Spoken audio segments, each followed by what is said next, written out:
I have to ask this because it went viral. The whole thing at the press conference when you guys were doing the gestures against each other. Can you explain what was going on? Like, what was that all about?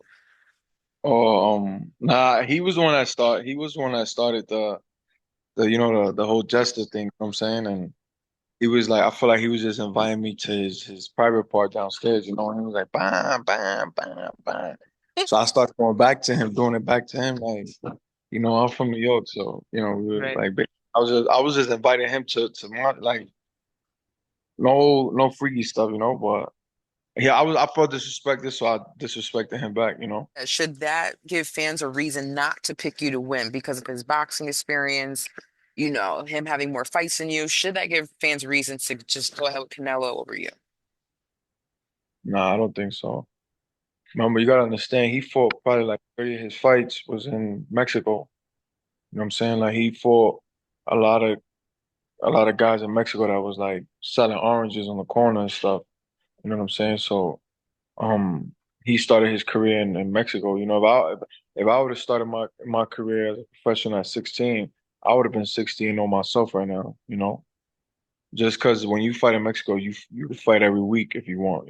But I feel like right now, is my time. Is that everything is destined for me. You know what I'm saying? For this moment, the opportunity that I got, the time and everything I'm destined right now to make history September 14th and to become a legend that day. You know what I'm saying? And to take over the sport of boxing and become the face. You know, I feel like, he did what he had to do in the sport of boxing. He a legend. But I think right now is my time. I feel like right now is our time to come over and just take over and he's a new face at 168. You know what I'm saying? No, I definitely understand what you're saying. And I was going to ask you that.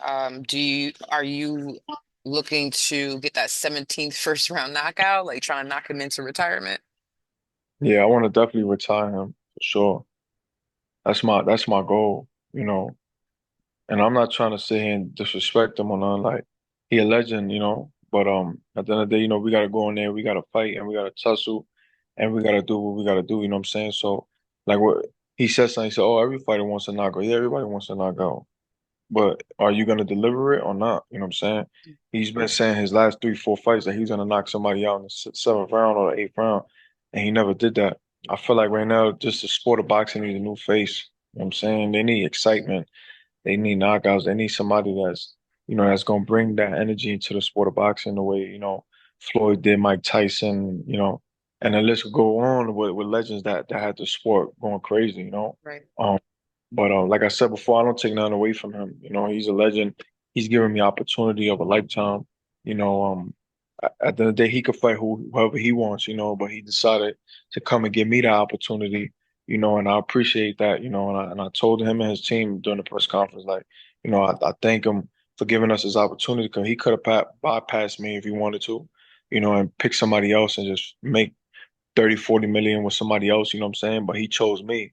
He chose the chosen one. And I feel like he needs somebody, to give up those belts to, you know what I'm saying? And I'm a perfect guy. I got Fat Joe, that's my brother right there. That's my mentor. I told him that, you know, through all like, the storms that I've been through my career, coming up, he's always stuck by me, you know what I'm saying? Like, and I felt like a lot of people, like when I stopped catching those first round knockouts, people was like, like I felt like people, just sort of like turning their back on me type stuff. But he always stood solid. So I always told him like my loyalties to him, you know what I'm saying, at the end of the day. And when it comes to when I have my biggest fight of my life, I want you to walk me out. Even though he walked me out my 12th fight, but this is like a different stage. This is legendary. What's gonna happen September 14th, so I want him to be there. That's good. That's very good. He got some joints too. He got some classic songs from back in the day. So I Yeah, respect that. I'm a big Deion Sanders fan. Like he's one of my favorite NFL players of all time. And I saw that you was actually with him and he's actually favoring you in this fight. yeah. How does it feel like just to sit with a living legend and like was he inspiring? Like was his words inspiring you to give you more fuel for this fight? I mean, I already see that you got it already, but did Deion speaking with you give you a little bit more encouragement? Yeah, he did. What? Like me, I was a little, I'm not gonna lie, like I was nervous, like just when I was with him, like seeing my hands was like, I was like, damn, I'm like this is crazy, you know what I'm saying? And I was talking to him and I was just like asking him like, what was his mindset like to be able to perform at an elite level, at a high level, NFL and in baseball at the same time? Like what type of like mind you have to have? And he just said basically like the love of the game. Like he's been doing it since he was so young, playing baseball and football, that when he went to the major leagues and to the NFL, it was like practice to him, you know what I'm saying? And he was just more like diving into the mentality, he was telling me, you blessed, you know what I'm saying? And God gave you this opportunity. You won it already. Like you don't even understand, like, and you giving him the glory, so, you know, you're gonna be a legend. And like he just kept like he was just filling me up with so much positivity. I was just like, damn, like it felt so good. Sometimes like, when you want to be a legend, sometimes you gotta sit down with a legend and ask him, what's his mindset like and what it took for him to get to where he was at, and he definitely did that, and he's a legend himself. And I'm just excited to have, a guy like him that's backing me up. It gives me so much more motivation in that ring to perform